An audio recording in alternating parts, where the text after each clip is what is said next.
Hello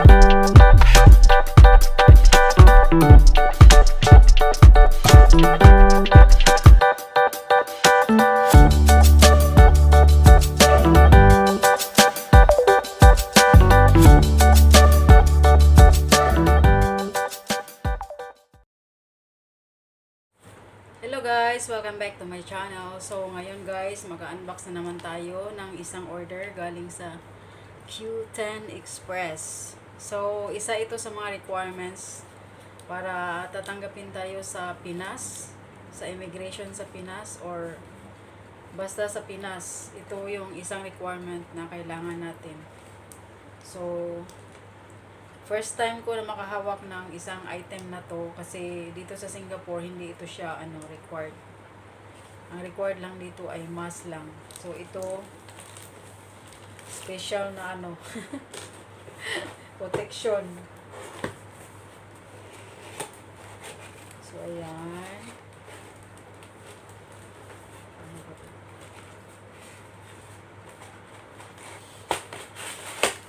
First time ko titignan ko kung ano ang itsura. First time kong gumamit nito guys. So ayan ang ating order. Baliktad na naman. Face shield. Face shield with glasses. So ayan. Direct splash protection. Face shield. So, sa mga uwi sa Pinas, kailangan talaga natin na meron tayong biniling face shield galing dito sa ibang bansa. Nandito ako sa Singapore at naghahanap ako sa mga shop. Hindi ako makahanap kaya yun. Nag-order na lang yung amo ko ng face shield sa online sa QOO10 Express. So, yan. Paano ba to? Ganyan ba? Paano to gamitin? Ganyan. Meron siyang may foam siya dito guys. Tatanggalin ba to? Hindi ko alam gumamit.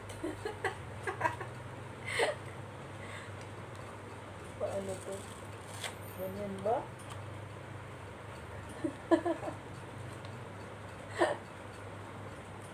Hindi ko alam gumamit ito guys.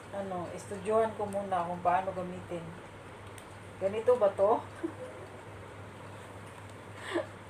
Parang iba yung nakikita ko sa sa yung mga nasa Pinas sa video. Iba yung itsura, hindi ganito. Bakit ganito? Ganito lang siya. Is this like this, babe? Yeah. Just simple as this. Ganito lang ba to guys? Turuan nyo ako guys. Ganyan lang siya. Pero maganda din naman kasi hindi masyadong mainit. Parang bukas lang siya dito, yung hangin nakakapasok dito. Pero magmamas pa rin, diba, sa ilalim. So ganyan siya guys. So, meron na ako ilang linggo din ako na naghahanap sa every off day ko.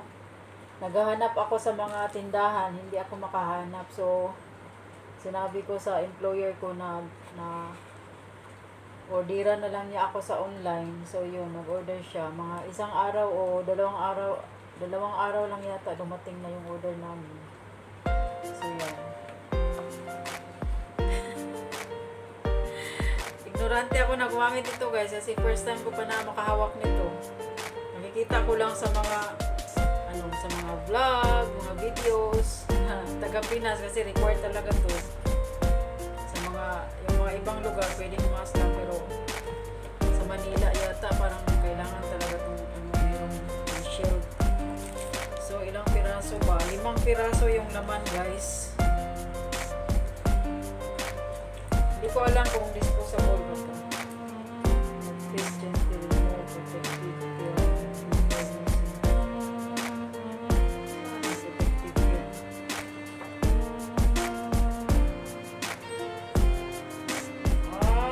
pala siyang ano, tanggalin pala to. Meron siyang parang nakatabon na ano, manipis. Protective film. Tanggalin pala to bago siya ano. Comment down below guys kung paano to gamitin. Ignorante ako guys. First time ko na ano. Ganito siya oh. Yan. Hindi kasi kami gumagamit dito sa Singapore ng ganito. Kaya ignorante ako. First time ko pa nga nakahawak. Nakakaloka. 5 piraso yung laman niya. Ayan. Yan. Hindi ko alam kung isang gamitan lang ba to or pwede siyang i-disinfect lang, punas-punasan ng ano, wipes at saka alcohol. Pwede siguro, di ba? Hugasan lang or ano, punasan ng wipes tapos i-disinfect. So, yan siya. May foam. May foam pala.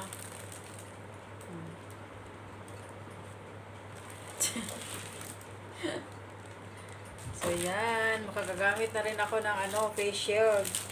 Maranasan ko nang gumamit ng face shield.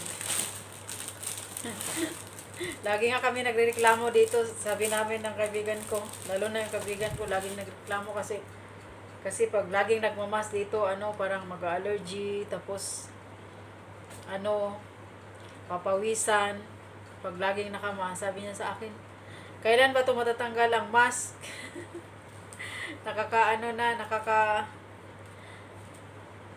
Nakakasawa na or ano.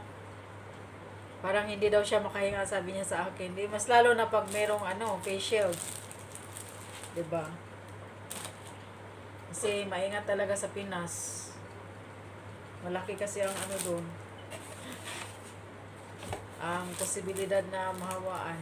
Tsaka mas malaki yung population doon kaysa dito. Dito kasi hindi nire-require yung ano, yung mga ano lang siguro, mga nasa hospital, yung mga nasa laboratory, mga ano, complainers.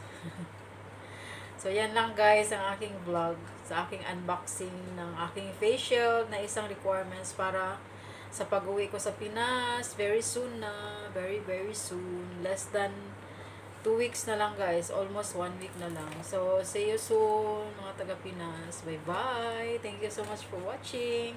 Kung hindi ka pa nakapag-subscribe sa aking channel, subscribe naman at paki-like ang video na to.